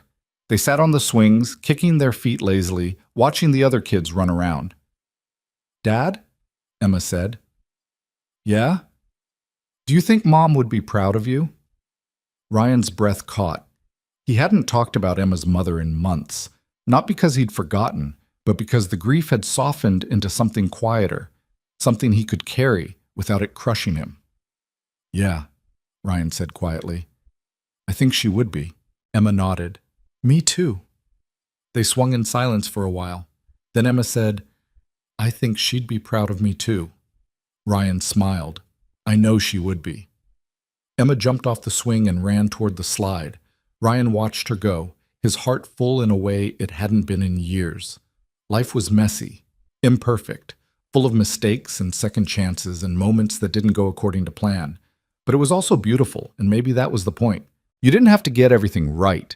You didn't have to be perfect. You just had to show up, do the work, love the people who mattered, and keep moving forward, even when it hurt. Because at the end of the day, the only thing that really mattered was this. You tried.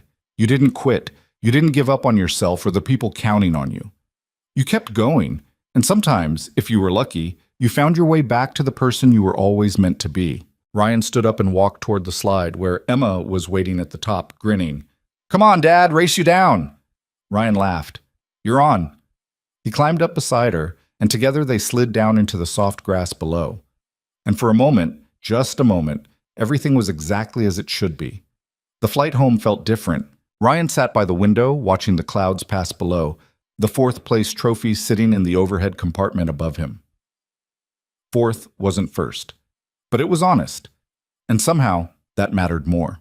Across the aisle, Caroline was asleep, headphones on, face relaxed in a way Ryan hadn't seen during the race.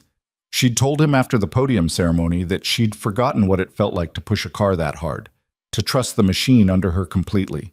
"I thought I was done with this," she'd said. "Thought I'd moved on, but standing on that podium today, I realized I never really let it go." Ryan had understood that better than she knew. Lena was a few rows back, typing furiously on her laptop, probably fielding emails from sponsors and press. The fourth-place finish had generated more attention than anyone expected, not because of the position, but because of the story behind it. The substitute driver, the rebuilt engine, the team that had exposed corruption and refused to cut corners. People loved an underdog. Ryan pulled out his phone and scrolled through the photos Emma had sent him while he was gone. Her at the park, her eating ice cream, her holding up a drawing she'd made of a race car with the words, "Go Dad," written across the top in crooked letters. His chest tightened. He typed a message.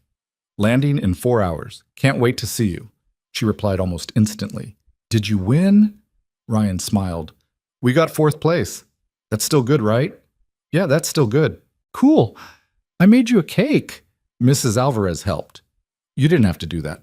"I wanted to." "It has sprinkles." Ryan laughed quietly. "Can't wait." He put the phone down and closed his eyes, but sleep didn't come. His mind kept circling back to the race, the moment Caroline had radioed in about the throttle hesitation. The 30 seconds he'd had to find and fix a problem that could have ended their day. He'd done it, but it had been close, too close. And that was the thing about this work. It was never finished. There was always another fault to find, another system to optimize, another crisis waiting just around the corner. But for the first time in years, Ryan didn't feel overwhelmed by that. He felt ready. Emma was waiting at the airport with Mrs. Alvarez, holding a handmade sign that said, "Welcome home, best dad." The moment Ryan stepped through the arrivals gate, she ran at him full speed. He dropped his bag and caught her, lifting her off the ground. "I missed you so much," Emma said, squeezing his neck. "Missed you too, kiddo." She pulled back and looked at him seriously. "Did you bring me a souvenir?" Ryan laughed. "I did." He set her down and unzipped his carry-on, pulling out a small box. Inside was a delicate wooden puzzle box, the kind sold in the markets near the circuit. Emma's eyes lit up. "What is it?" "It's a puzzle. You have to figure out how to open it." "Is there something inside?" "Maybe." Emma immediately started twisting and turning the box, her tongue poking out in concentration. Mrs. Alvarez smiled at Ryan. "She's been asking about you every hour." "Thanks for watching her." "Anytime. She's a good kid." They drove home, Emma chattering nonstop about everything she'd done while he was gone. She'd finished her book report. She'd beaten her friend Noah at checkers 3 times. She'd learned how to make scrambled eggs without burning them. Ryan listened, soaking in every word. When they got home, the apartment smelled like vanilla and sugar. A lopsided cake sat on the kitchen counter, covered in rainbow sprinkles and white frosting. "I made it myself," Emma said proudly. "Well, Mrs. Alvarez helped with the oven part, but I did the decorating." "It's perfect," Ryan said. "Can we eat it now?" "After dinner." Emma groaned but didn't argue. They ate spaghetti at the kitchen table, and Emma told him about the movie she'd watched, and the new girl in her class who had a ferret, and how she'd finally figured out how to do a cartwheel. Ryan just smiled and nodded, grateful for every mundane, beautiful detail. After dinner, they ate cake. Emma had 2 slices. Ryan had 1. It was too sweet and slightly undercooked in the middle, but it was the best thing he'd tasted all week. That night, Ryan tucked Emma into bed and sat on the edge of her mattress. "Dad?" she said, looking up at him. "Yeah?" "Are you happy?" Ryan blinked. "What do you mean?" "You seem different, like, in a good way. You smile more now." Ryan's throat tightened. "Yeah, kiddo. I think I am." "Good." She yawned. "You deserve to be happy." Ryan leaned down and kissed her forehead. "So do you." "I know. I'm awesome." Ryan laughed. "Yes, you are." He turned off the light and stood in the doorway for a moment, watching her settle into sleep. 6 years ago, he'd thought happiness was something he'd lost forever. Something that had died in a car accident on a rainy highway. But standing there now, watching his daughter breathe softly in the dark, Ryan realized he'd been wrong. Happiness wasn't something you found once and kept forever. It was something you built, piece by piece, day by day. And sometimes you had to lose everything to remember how. The next morning, Ryan drove to the Apex facility. Lena had called an all-hands meeting, and the conference room was packed when he arrived. Engineers, mechanics, logistics coordinators, everyone who'd been part of the Japan trip, plus a few who hadn't. Lena stood at the front, looking tired but energized. "All right, everyone," she said. "I know we just got back, but I wanted to talk while it's still fresh. Japan was a success. Not just because we finished 4th, but because we proved something. We proved that doing things the right way, the hard way, actually works." A few people clapped. Lena smiled. "But we're not done," she continued. "We've got 3 more races this season. And next season, we're aiming higher. I want wins. I want podiums. I want people to know that Apex Velocity stands for something." She paused, looking around the room. "And to do that, we need to keep building, keep improving, keep holding ourselves to a higher standard." Her gaze landed on Ryan. "Which is why I'm promoting Ryan to chief engineer." The room erupted in applause. Ryan blinked. "What?" Lena grinned. "You heard me. Petrov's moving to deputy chief. You'll oversee all propulsion and systems engineering. Full authority. Your name on everything." Ryan shook his head. Lena, I told you, I know what you told me, but you've earned this, and the team needs it. She looked at him steadily. So what do you say? Ryan glanced around the room. Petrov was smiling. Marcus gave him a thumbs up. Caroline, who'd stayed on as a consultant, nodded approvingly from the back. Ryan exhaled. Okay. More applause. Lena walked over and shook his hand. Congratulations. I still don't want press interviews. I'll handle the press. You handle the cars. Deal. After the meeting, Petrov cornered Ryan in the hallway. You know what this means, right? Petrov said. More work, more responsibility, but also more control. You can shape this team however you want. Ryan leaned against the wall. I don't want to change everything. What we have works. I'm not saying change everything. I'm saying make it yours. You've been holding back, keeping your head down. But the team needs a leader, not just a problem solver. Ryan was quiet for a moment. What if I screw it up? Petrov laughed. Then you fix it. That's what you do. Okay. The rest of the season passed in a controlled rush. Ryan threw himself into the work, but differently than before. He set boundaries. He left at 6 every day to pick up Emma from school. He took weekends off.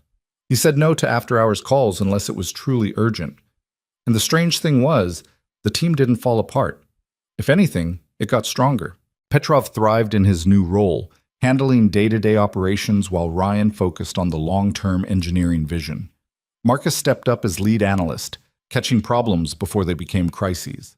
Caroline stayed on as a consultant, mentoring younger drivers and giving feedback on handling dynamics. They finished the season with 2 more fourth-place finishes and 1/3, not championship level, but consistent, reliable, honest. The press started calling them the Integrity Team. Ryan hated the nickname, but he didn't fight it. One evening in November, Ryan was in his office reviewing designs for next season's engine when there was a knock at the door. Lena walked in without waiting for an answer. We need to talk, she said. Ryan set down his pen. About what? Lena sat across from him, her expression serious. I got a call this morning from the Racing Commission. Ryan's stomach tightened. What about? They've been investigating Cortec for the past 6 months. Turns out the problems went deeper than we thought. They were selling defective parts to 12 different teams. 3 crashes last season were traced back to their components. Jesus. The commission's filing criminal charges against Cortec's executives and against Philip Stern. Lena leaned forward. And they want you to testify. Ryan's blood went cold. Testify? At the trial. You're the one who found the pattern. Your documentation is the foundation of their case. Lena, I can't. I know you don't want the attention, but this is bigger than that. If you testify, you help make sure this never happens again. Ryan stood and walked to the window. What if I say no? Then the case is weaker. Stern might walk. Cortec might get a slap on the wrist instead of real consequences. Ryan stared out at the test track. I changed my name to disappear. If I testify, everyone's going to know who I am, who I was. I know. My daughter will be proud of you, Lena said quietly, because you did the right thing even when it was hard. Ryan closed his eyes. She was right. He knew she was right, but that didn't make it any easier. When's the trial? He asked. 3 months. Ryan turned around. I'll do it.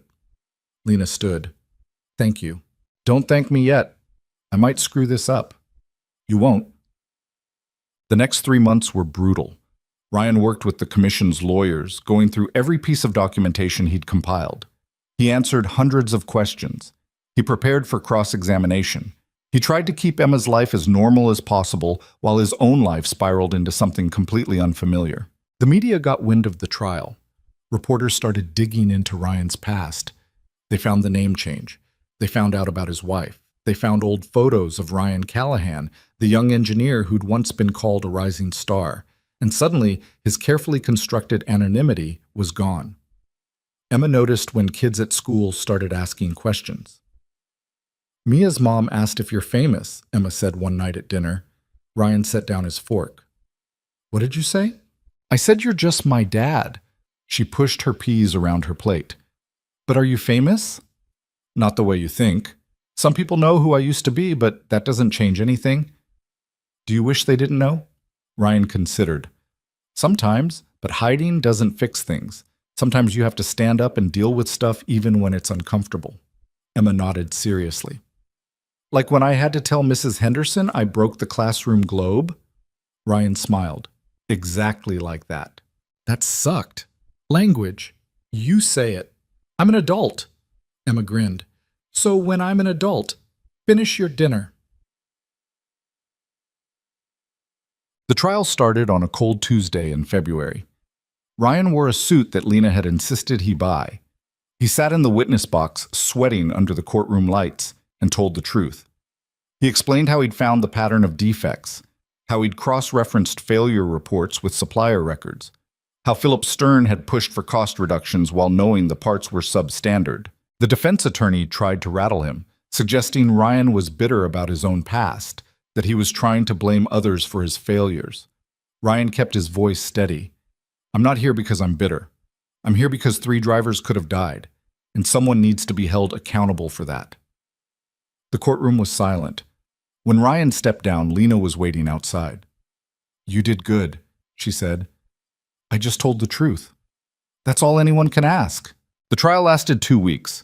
In the end, Cortex CEO was sentenced to 5 years. Philip Stern got 3 years and a lifetime ban from the industry. Ryan watched the verdict on TV from home.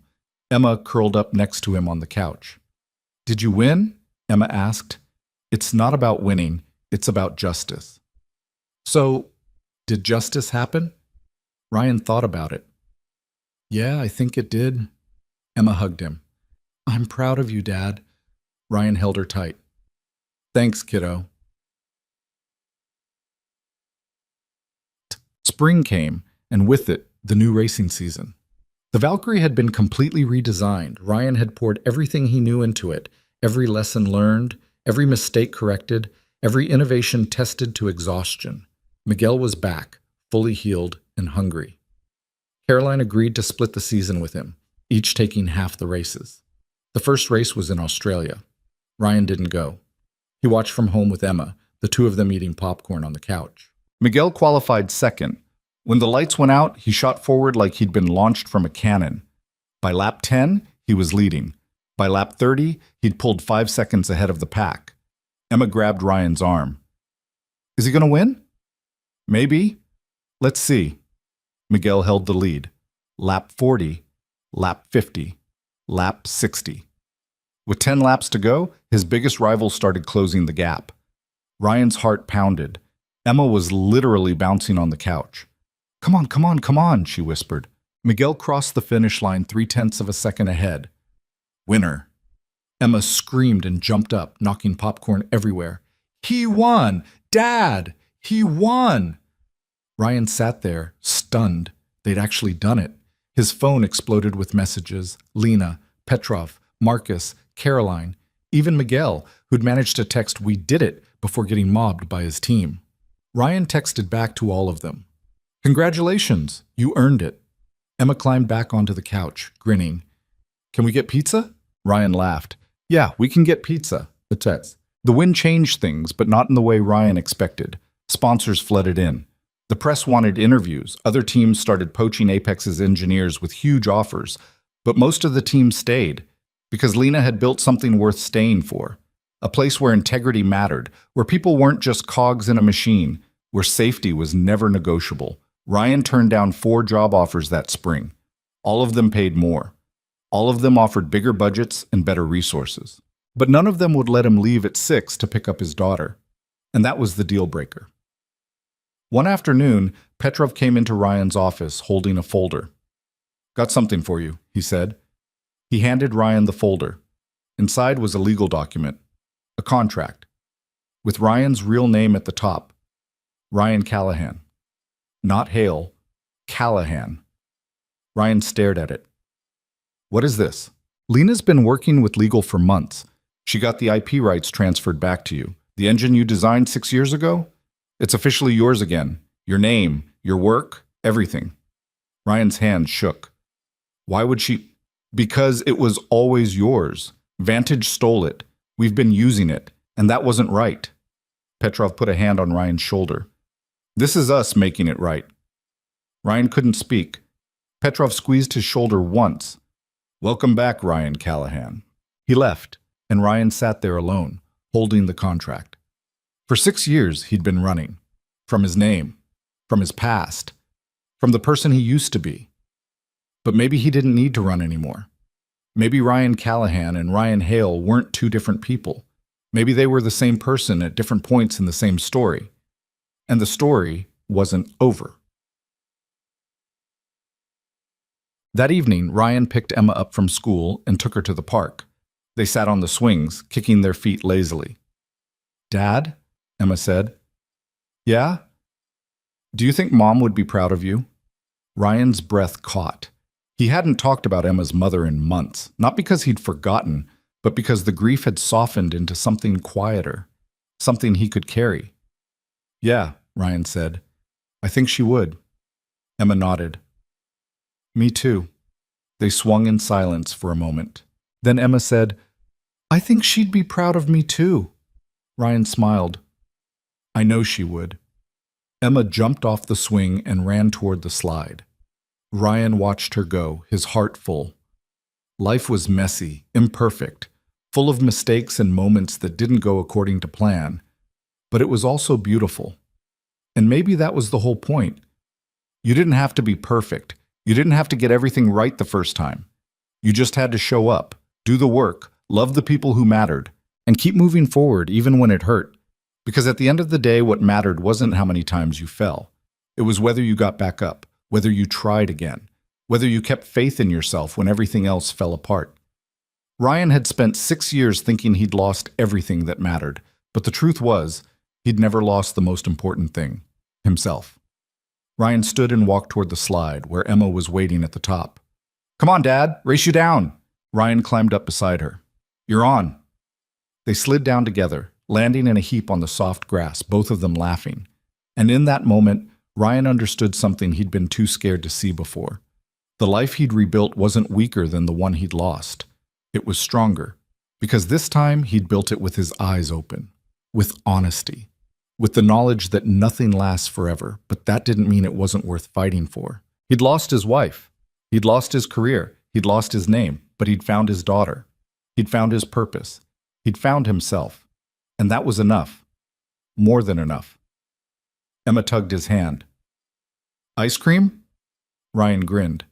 "Ice cream." They walked toward the parking lot, hand in hand, the late afternoon sun warm on their shoulders. And for the first time in 6 years, Ryan Callahan felt like he was exactly where he was supposed to be. Not because everything was perfect, but because he'd finally learned that perfect was never the goal. The goal was to be present, to be honest, to do the work that mattered, and love the people who needed you. Everything else was just noise.